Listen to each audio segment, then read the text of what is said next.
திரு ஷானவாஸ், விடுதலை சிறுத்தைகள் தனிப்பட்ட முறையில், நான் கட்சியை தாண்டி கேட்குறேன், எல்லா கட்சிக்கும் இந்த கேள்வி வைக்கிறேன், தனிப்பட்ட முறையில் விடுதலை சிறுத்தைகள் கட்சி என்ன செய்தது அப்படிங்கிற ஒரு கேள்வி வருதுல. அவர்கள் செய்தார்கள், இவர் செய்தால், இஸ்லாமிய அமைப்புகள் செய்ததுலாம் நீங்கள் சொல்றீங்க. நீங்கள் விடுதலை சிறுத்தைகள் கட்சியினுடைய ஒரு பொறுப்பாளர், விடுதலை சிறுத்தைகள் கட்சி இதை சொல்லிச்சு, நீங்கள் இது வரைக்கும் சொல்லலை. விடுதலை சிறுத்தைகள் கட்சி இந்த பிரச்சனையில் என்ன பங்களிப்பை செய்தது? இன்னைக்கு காலையில் 9 மணிக்கு வீட்டை விட்டு இறங்கினவன் இந்த நிகழ்ச்சிக்கு 9 மணிக்கு வர்ற இந்த நிமிடம் வரைக்கும் நிவாரணப் பணியில் நின்றுட்டு தான் அவ்வளோ வெளியூர்களில் இருந்து மக்கள் கொண்டு வந்த பொருட்களை இறக்கி வச்சுட்டு தான் வர்றேன். இன்றைக்கி பல கிராமங்களுக்கு பல பகுதிகளுக்கு கொண்டு கொடுத்துருக்குறோம். இதில் முதல் மழை வந்ததில் அப்போதே கடலூரில் எங்கள் மாவட்ட செயலாளர் தாமரை செல்வனுடைய வீட்டினுடைய கார் ஷெட்டை திறந்து விட்டுருக்காரு. எதுக்குன்னா டெய்லி 2000 பேருக்கு அங்கே சமையல், டெய்லி 2000 பேருக்கு அவரால் முடிந்தது. அந்த மழையிலே நான் போனேன், அங்கே 4 நாள் அந்த கடலூரில் நான் வேலை பார்த்துருக்கேன். இங்கே சென்னையில் எங்கள் தலைவர் போகாத இடம் இல்லை. இந்த சைதாப்பேட்டை திடீர் நகர் அந்த பகுதிக்குள்ளே எந்த தலைவரும் இன்னும் கால் வைக்கலை. இதை குறிச்சிங்க, நீங்கள் மீடியாக்கள் கால் வச்சுருக்கீங்க, பதிவு பண்ணிருக்கீங்க.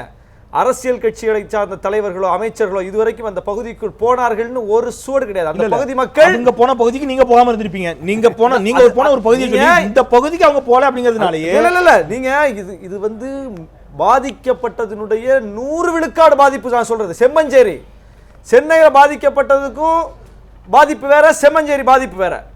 எல்லாத்தையும் கலந்து நிற்கிறான் மக்கள், எல்லாத்தையும் எதுவுமே கிடையாது அவங்ககிட்ட. குடிசை பகுதி மக்கள் தான் இன்னைக்கு முற்றிலும் நிர்மூலமாகி சிதைந்து போய் நிற்கிறவன்.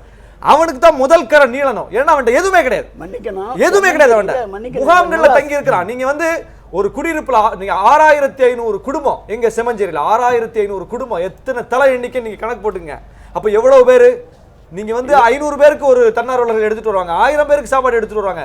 செம்மஞ்சேரியில் இருக்கிற 10,000 20,000 30,000 மக்களுக்கு எப்படி அதை நிவர்த்தி செய்ய முடியும்? அரசு வரல, அரசு சாப்பாடை தரல. இது மக்கள் கொந்தளிச்சு போயிருக்கிறான். 3 நாளா பட்டினி கிடக்குற சார், யாராவது சாப்பாடு கொண்டு வாங்குறான். இங்க சாப்பாடு வச்சிருக்கிறவங்கள்ட்ட கேட்டா 500 பேருக்கு தான் இருக்குதுங்கிறான். ஆனா 30,000 பேருக்கு எப்படி சாப்பாடு போட முடியும்? இந்த பகுதிகளை நாங்கள் கவனித்துக் கொண்டிருக்கிறோம். கவனிக்கணும். இது ஊடகங்கள் செல்ல முடியாத பகுதி. இது ஏன்னா அந்த குரல் எங்களுக்கு தான் நேரடியா வரும். எங்க ஆட்கள் அங்க இருக்கிறாங்க, உடனே எங்களை தான் கூப்பிடுவாங்க வாங்கன்னு. அந்த மாதிரி இதுல இந்த கட்சி, நான் இதுல எந்த கட்சியும் குறைத்து மதிப்பிடல. விடுதலை சிறுத்தைகள் செய்தது மற்ற கட்சி செய்யல நான் சொல்ல வர மாட்டேன். ஆனால் இதுல கட்சிகளை குற்றம் சாட்டுவது, அமைப்பை நோக்கி கேள்வி கேட்பது, தன்னார்வலர்களை நோக்கி கேள்வி கேட்பது என்பது இதுல அபத்தமானது. யாரையுமே கேள்வி கேட்க முடியாது. எல்லாரும் முடிந்த அளவுக்கு இறங்கி வேலை செய்யறாங்க. பொருட்களை குவியறாங்க. இன்னைக்கு எல்லா அரசியல் கட்சி ஆபீஸும் பொருட்களால் நிரம்பி கிடக்கிறது. உங்க மீடியா ஆபீஸ் வரைக்கும் பொருட்களால் நிரம்பி கிடைக்கிறது. அதனால யாரையும் குறைத்து வர முடியாது. கேள்வி கட்சிகளை கேட்க முடியாது, கேள்வி தன்னார்வலர்கள் கேட்க முடியாது, அரசை தான் கேட்க முடியாது. ரைட், நான் அந்த இடத்துல இருக்கிறேன். நம்ம நிறைவு பகுதிக்கு நெருங்கிட்டோம். திரு சேகர், நிறைவு கருத்தாக நான் எந்த இடத்துலையும் குறிக்கிட வரும்ல, நிறைவு கருத்தாக உங்களுக்கான நேரத்தை தருகிறேன். இந்த விவாதத்தினுடைய உங்களுடைய சார்பு நியாயத்தை 3 பேருடைய கேள்விகளுக்கான பதிலோடு உங்களுடைய நிறைவு கருத்து திரு சேகர்.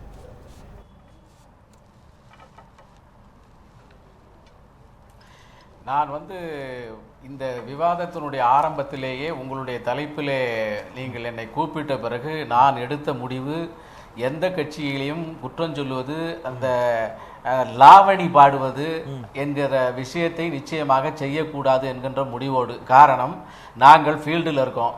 நாங்கள் 40,000 பேர் நேற்றைய நிலைமை வரை 78 சென்டர்களில் சென்னையினுடைய எல்லா பகுதிகளிலும் நாங்கள் 14 லட்சம் உணவுப் பொட்டலங்களுக்கு மேலே போட்டு ஒரு மீடியாலே முன்னால் நின்று நாங்கள் செஞ்சோம்னு சொல்லவே இல்லை. சொல்லுவது எங்களுடைய வேலை இல்லை. இந்த சென்னையை தூக்கி நிறுத்தி சேரும் சகதியில் மாட்டிக்கொண்டிருக்கிற மக்களை, அவருடைய சுகாதாரத்தை உயர்த்தி, அவர்களுக்கு குடிநீரை கொடுத்து, அவருடைய வீடுகளுக்கு அவர்களை மறுபடியும் திரும்ப குடியமர்த்தி இந்த வேலையை செய்கின்ற வரை அரசாங்கம் மட்டுமே இதை செய்ய முடியாது. துரதிருஷ்டவசமாக இந்த அரசாங்கம் முடங்கி கிடக்கிறது. எந்தெந்த பகுதிகளிலே என்னென்ன குறைகள் இருக்கிறது என்பதை கூட கண்டுபிடித்து வருகின்ற நிவாரண உதவிகளை அந்தந்த பகுதிகளுக்கு பிரித்து தருகின்ற அளவிற்கு கூட இந்த அரசாங்கத்தினுடைய அமைப்புகள் துரதிருஷ்டவசமாக இல்லை. இருந்தாலும் கூட நாங்கள் எங்களுடைய முழு சக்தியையும் பிரயோகப்படுத்தி தமிழகத்தினுடைய அத்தனை மாவட்டங்களிலிருந்து ஒவ்வொரு பகுதியை பொறுப்படுத்தி நாளையிலிருந்து மறுபடியும் எங்களுடைய எண்ணிக்கை இதற்கு மேல் அதிகமாக போகின்ற அளவிலே இந்த வேலையை செய்து கொண்டிருக்கிறோம். ஒன்று. இரண்டாவதாக, நான் தயவு செய்து நான் ஷானவாஸுக்கோ அல்லது ஆனந்துக்கோ பதில் சொல்ல போவதில்லை. ஆனால் ஒன்றை மட்டும் சுற்றி காட்ட விரும்புகிறேன். மோடி அல்லது மத்திய அரசு என்ன செய்துவிட்டது என்று ஆனந்த் கேட்டார்.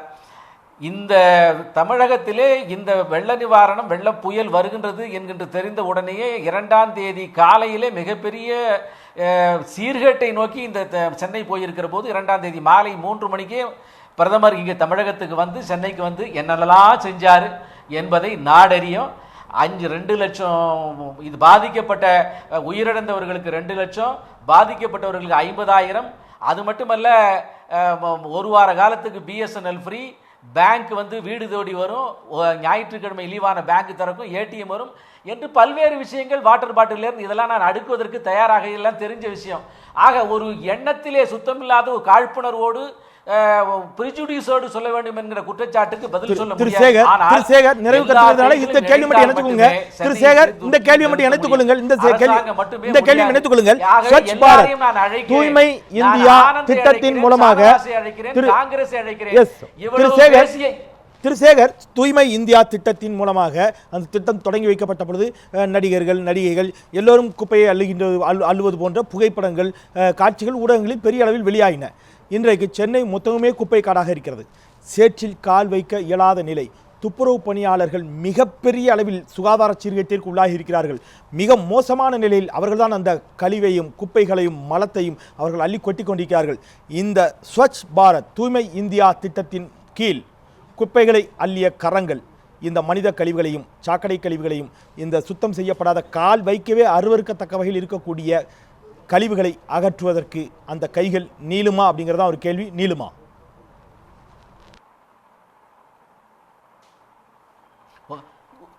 செந்தில், உங்களுடைய கேமராக்களை ஈவன் நீங்கள் உங்களுடைய ரகசிய கேமராக்கள் எடுத்துக்கொண்டு சென்னையினுடைய எந்த பகுதிக்கு வேண்டுமானாலும் செல்லுங்கள். சேவா பாரதி, ஆர்எஸ்எஸ், பிஜேபி பணியிலே இருக்கக்கூடிய பகுதிகளிலே இந்த குப்பை அள்ளுதலை சர்வசாதாரணமாக செய்து கொண்டிருக்கிறார்கள். உங்களுடைய கேமராக்கள் திரு சேகர் ஒரே ஒரு முறை குறுக்கிடுவதற்கு ஒரே ஒரு முறை திரு சேகர் குறுக்கிடுவதற்கு ஒரே ஒரு முறை மன்னிக்கணும் திரு சேகர். நியூஸ் 7 சொல்லவில்லை. புரியுது திரு சேகர், குறுக்கிடுவதற்கு மன்னிக்கணும். நான் கேட்ட கேள்வி சொல்லல, செந்தில சொல்லல, நான் எங்களை சொன்னீங்கன்னே சொல்லல சேகர், எங்களை சொன்னாலும் தப்பு இல்ல. சேகர் என்னுடைய கேள்வி மன்னிக்க நான் கேள்வி கொடுத்தேன். பிஜேபி சேவா பாரதியின் மீது எந்த காழ்ப்புணர்வும் இல்லாமல் இருக்குமேயானால் மன்னிச்சணும் சேகர், கேமராக்கள் இதை பதிவு செய்யும். மன்னிக்கணும் என்னுடைய கேள்வி செய்து கொண்டிருக்கிறார்கள். திரு சேகர் பேசியவர்கள் பல்வேறு விஷயங்களை சொன்னார்கள். திரு சேகர், உங்களோட நான் வயதில் இளையவன். திரு சேகர், உங்களோட நான் வயதில் இளையவன். எனக்கு நீங்க முன்னுரிமை கொடுங்க, விட்டு கொடுங்க, கேள்விக்கு வழி கொடுங்க. என்னுடைய கேள்வி என்பது நான் சேவா பாரதி என்ன செஞ்சு ஆர்எஸ்எஸ் என்ன செஞ்சது கேட்கல. என்னுடைய கேள்வி என்பது தூய்மை இந்தியா என்ற ஒரு திட்டம். நீங்கள் ஆர்எஸ்எஸ்ஸையும் சேவா பாரதி மட்டும் குறிப்பிட்றீங்க. நான் என்னுடைய கேள்வி என்பது ஆர்எஸ்எஸ் என்ன செஞ்சதுன்னே கேட்கல. தூய்மை இந்தியா திட்டத்தின் கீழ் நடிகர்கள் நடிகைகள் எல்லோரும் நான் தெளிவாக சொன்னேன், பலரும் வந்தார்கள். சமூக ஆர்வலர்கள், மிகப்பெரிய தொழில் அதிபர்கள், விளையாட்டு வீரர்கள் எல்லாம் புகைப்படங்கள் வந்தனவே. இந்த தூய்மை இந்தியா திட்டம் இதில் கரம் கை கோர்க்குமா நீளுமாங்கிறதா என்னுடைய கேள்வி ஆரம்பிச்சே தவிர ஆர்எஸ்எஸ் சேவா பாரதியை பற்றி அல்ல என்னுடைய கேள்வி. நீங்கள் ஏன் இதில் ஆர்எஸ்எஸ் சேவா பாரதி எழுதிங்கன்னு எனக்கு தெரியல. நான் இப்ப திருப்பியும் சொல்லுகிறேன், இல்ல நான் வந்து நீங்கள் அதை செய்வீர்களா என்று கேட்டதாக நான் என்னுடைய காதுல விழுந்து அதுக்காக பதில் சொன்னேன். இந்த தூய்மை இந்தியா என்பது மத்திய அரசாங்க இல்ல நான் முடிச்சிடுறேன். தூய்மை இந்தியா என்பது மத்திய அரசினுடைய திட்டம் மட்டுமல்ல. அது மத்திய அரசினுடைய திட்டமாக, மோடியினுடைய திட்டமாக மட்டுமே இருக்குமானால் அது முழுவான நிறைவான வெற்றியை பெற முடியாது. இந்த சென்னையை சீர்தூக்கி நிறுத்துகின்ற விஷயம் தமிழ்நாடு அரசு மட்டுமே எடுக்குமானால் அது நிச்சயமாக இப்போது நடைபெறாது. அத்தனை பேரும் ஒன்றாக சேர்ந்தால் மட்டுமே சென்னை மறுபடியும் நார்மல். அதே போல தூய்மை இந்தியா திட்டம் என்பது அரசாங்கம் ப்ரோமோட் பண்ணிய விஷயம். நாம் தான் செய்ய வேண்டும். நன்றி சேகர். அரசியலுக்கு அப்பாற்பட்டு ஒன்றிணைந்து மீட்டெடுப்போம். இதில் அரசியல் பேச விரும்ப வேண்டாம் என்று நீங்கள் சொன்ன அந்த நாகரிகமான தளத்திலான கருத்துக்களை உள்ளபடியே நான் பெரிதும் மதிக்கிறேன் திரு சேகர். நன்றி. உங்களுடைய நிறைவு கருத்துக்கு ஒற்றை வரியில் ஏதோ கருத்து சொல்ல நினைச்சீங்க. இதுல இவர் என்ன சொல்றாரு, ஸ்வச் பாரத் இது சென்ட்ரல் கவர்மெண்ட் ஸ்கீம் இல்லைங்கிற மாதிரி சொல்றாரு, மோடி ஸ்கீம் இல்லைன்னு. அப்போ நான் என்ன கேட்குறேன், இந்த 14ஆம் தேதியிலேருந்து 0.5% டேக்ஸ் ஏற்றிருக்காங்க. யாரெல்லாம் சர்வீஸ் டேக்ஸ் கட்டுறாங்களோ 0.5% எக்ஸ்ட்ரா கட்ட ஆரம்பிச்சிருக்கிறோம். அப்போ அது சென்ட்ரல் கவர்மெண்ட் ஸ்கீம் இல்லைன்னா அந்த 0.5% செஸ் யாருக்கு போயிட்டு இருக்குது? இப்போ இல்ல ஸ்வச் பாரத்துக்காக 6% அதிகம் வச்சிருக்காங்க. பாரத்துக்காக 0.5% சர்வீஸ் டாக்ஸ் ஏத்திருக்காங்க. இல்ல அவர் அப்படி சொல்லல. இல்ல அவர் அப்படி சொல்லல. ஸ்வச் பாரத் என்பது மத்திய அரசின் இந்த சென்னையை தூக்கி நிறுத்துறதுக்கு ஏதாவது உங்களால சொல்ல முடிஞ்சா சொல்லுங்க. சென்னையை தூக்கி நிறுத்துவதற்கு ஏதாவது சொல்ல முடிஞ்சா சொல்லுங்க, செய்ய முடிஞ்சா சொல்லுங்க. மத்திய அரசு பத்தி நான் கரெக்ட்டா வேற ஏதாவது ஒரு சேனல்ல மறுபடியும் வேற ஒரு அக்கேஷன் வச்சிருக்கேன். மத்திய அரசு மோடியும் உங்களுடைய காழ்ப்புணர்வுகளையும் காண்பிப்பதற்கு வேற ஒரு சந்தர்ப்பத்தை பயன்படுத்துங்க. அவர் என்ன சொல்றாங்க, இத வந்து நீங்க அப்படி மட்டும் பார்த்து ஒதுக்கிட முடியாது. மத்திய அரசுடைய திட்டமாகவே இருந்தாலும் மாநிலத்தில் இருக்கக்கூடியவர்கள் கரம் கோர்க்க வேண்டும். நான் அப்படி எடுத்துக்கிறேன். ஒற்றைவரில் ஏதோ குறிக்கிறோம். அரசாங்கம் மக்களுக்கு, மத்திய அரசுக்கு, இங்கே இருக்கின்ற எதிர்க்கட்சிகளுக்கு எந்தெந்த வகையில் என்னென்ன செய்து கொண்டு இருக்கிறது என்று கணக்கு சொல்வது ஆட்சியின் அடிப்படையில். எங்களுடைய கட்சி தொண்டர்கள் எப்படி வேலை செய்கிறார் என்று சொல்வதற்கு வேண்டிய அவசியம் எங்களுக்கு இல்லை. தெரு தெருவாய் கூட்டுவது பொதுநலத் தொண்டு, ஊரா தெரிந்து கொள்ள படம் எடுத்தால் சுயநலம் உண்டு என்றார். இதை நீங்க எதை சொல்றீங்க? இந்த முதலமைச்சருடைய போட்டோ முன்னாடி வச்சு கொடுக்குறாங்க, அதை சொல்ல வரீங்களா? செஞ்சு தப்பு நடவடிக்கை எடுத்து 2 பேர் அமைச்சர்கள் கொடுக்குறாங்க. அமைச்சர்களே என்ன பாடுபடுறாங்க உங்களுக்கு தெரியாது. செம்மஞ்சேரிக்கு 2 முதலமைச்சருடைய படம் முன்னாடி ஒரு 2 பேர் பிடிச்சுக்கிறாங்க சார் அமைச்சர்கள். அதை வச்சுட்டு தான் கொடுக்குறாங்க. அதை சொல்றீங்கன்னு மக்கள் நினைச்சிட கூடாது. ஏங்க அவர் மாவட்ட செயலாளருங்க, அவர் அங்கிருந்து அனுப்பிச்சு வச்சதுக்கு அவர் செஞ்சிருந்தாங்க. அதே தப்புன்னு செம்மஞ்சேரி விஷயம் சொன்னாரு. அவர் 2 அமைச்சர்கள் போய் அங்க செஞ்சு அதுக்குன்னு பொது போட்டு செஞ்சிருக்காங்க. இவர்களும் போய் அதற்கு பிறகு செஞ்சிருப்பார்கள். முன்பே கூட செஞ்சிருக்கலாம். அப்பொழுது அவர்கள் அங்கே இல்லாமல் இருக்கலாம். ஆனால் அனைத்து இந்திய அண்ணா திராவிட முன்னேற்ற கழக தொண்டர்களும் சரி, அரசும் சரி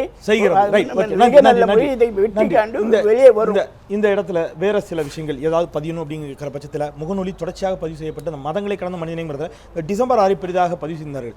இந்த ஆண்டு டிசம்பர் 6 மிக அமைதியாக கடந்திருக்கிறது. இது எப்படி பார்க்குறீங்க? மதங்களை கடந்து மனித நேயத்தை மலை ஒன்றிணைத்திருக்கிறது என்று எடுக்கிறீங்களா? அதாவது டிசம்பர் 6 வருகிறது என்றால் அதற்கு ஒரு 10 நாளுக்கு முன்பாலேயே ஒரு பதற்றத்தை அரசு விதைக்கும். இந்த டிசம்பர் 6க்கு ஏன் அந்த பதற்றம் இல்லாமல் போச்சு? அப்போ பதற்றம் என்பது எப்போதுமே இல்லை. அதை அரசு திட்டமிட்டு ஒரு சமூகத்தை குறிவைத்து பழிவாங்க வேண்டும் என்பதற்காக செய்கிறது என்பது இன்றைய டிசம்பர் 6 அம்பலப்பட்டு விட்டது. அதுதான் விஷயம். இன்னைக்கு வந்து தீவிரவாதிகள் வரல, அது வரல, அதை பற்றி எந்த செய்தியும் வரல. ஏன் அந்த போன ஆண்டு வர வேண்டிய தீவிரவாதிகள் வர்றதா சொன்ன தீவிரவாதிகள் இந்த ஆண்டு வந்திருக்கணும்ல, ஏன் வரல? அப்போ எப்போதுமே வர்றதில்லை. ஆனால் அந்த நாளை பயன்படுத்தி ஒரு பதற்றத்தை விதைக்க வேண்டும், ஒரு சமூகத்தை குற்றவாளி கொண்டு நிறுத்த வேண்டும் என்பது இங்கே வடிவமைக்கப்பட்டிருக்கிறது. அது இன்றைக்கு மழையில் நனைந்து போய்விட்டது. இதுல என்ன அடிப்படையில் என்னன்னா, அந்த டிசம்பர் 6 தான் இஸ்லாமிய இளைஞர்கள் போய் கோட்டூர்புரத்திலும் சேதாப்பேட்டையிலும் கோயிலை தூய்மைப்படுத்தி இருக்கிறார்கள். டிசம்பர் 6 மசூதியை இடிச்சது வரலாறு. ஆனா அதே டிசம்பர் 6 கோயிலை இஸ்லாமிய இளைஞர்கள் தூய்மைப்படுத்த வேண்டிய ஒரு வரலாறு திரும்பி இருக்கிறது. நன்றி. நம்ம இந்த அளவில் நிறைவு செய்யலாம். இந்த மனித நேயம் எல்லா காலங்களிலும் நீடிக்க வேண்டும் என்பதை தான் திரு சேகர் அவரும் வலியுறுத்தினார். எல்லா காலங்களிலும் சாதியை சார்ந்து, மதத்தை தாண்டி, கட்சியை தாண்டி, அவர் காங்கிரஸும் வாங்க அப்படின்னு சொன்னார் திரு சேகர் அவர்கள். எல்லோரும் ஒன்றிணைந்து மீட்டெடுப்போம் சென்னையை மட்டுமல்ல தமிழகத்தின் இன்ன பிற மாவட்டங்களையும் அதையும் நான் நோக்கி நாம் நகரோம் என்று சொல்லி நிறைவு செய்கின்றேன். நன்றி 3 பேருக்கும். திரு சேகர் உங்களுக்கும் என்னுடைய நன்றி. இந்த நிகழ்ச்சியுடைய நிறைவு பகுதியில் நான் நேயர்களுக்கு தொடர்ச்சியாக நம்முடைய நியூஸ் 7 தமிழ் தொலைக்காட்சியுடைய அன்பு பாலத்தின் மூலமாக தொடர்ச்சியாக நிவாரணம் மற்றும் மீட்பு பணிகளில் ஈடுபட்டு கொண்டிருக்கக்கூடிய அத்துணை தன்னார்வ தொண்டர்களுக்கும், எங்களோடு கரம் கோர்த்த முகம் தெரியாத தங்களுடைய பெயரை கூட குறிப்பிட விரும்பாமல் எங்களுக்கு ஏராளமான உதவிகளை மக்களுக்கு கொடுத்து கொண்டிருக்கக்கூடிய அத்தனை பேருக்கும் நன்றியை தெரிவிக்கின்றேன். வருகின்ற ஞாயிற்றுக்கிழமை சென்னையில் சுத்தப்படுத்தும் பணியில் வீதி வீதியாக இறங்கி சுத்தப்படுத்தும் பணியில் அன்பு பாலம் அதை ஒருங்கிணைக்க இருக்கிறது. ஆர்வமுள்ள தன்னார்வ தொண்டர்கள் ஞாயிற்றுக்கிழமை எங்களோடு கரம் கோர்க்க காத்திருங்கள். கழிவுகளை அகற்றுவோம். பறந்து கொண்டே இருப்பது மக்களின் இயல்பு. அதை மீண்டும் மீண்டும் நினைவுபடுத்திக் கொண்டே இருப்பது எனது கடமை. மீண்டும் நாளை மற்றும் சில சமூகம் சார்ந்த பிரச்சனைகளோடு உங்களை சந்திக்கின்றேன். நான் செந்தில். இது கேள்வி நேரம். நன்றி.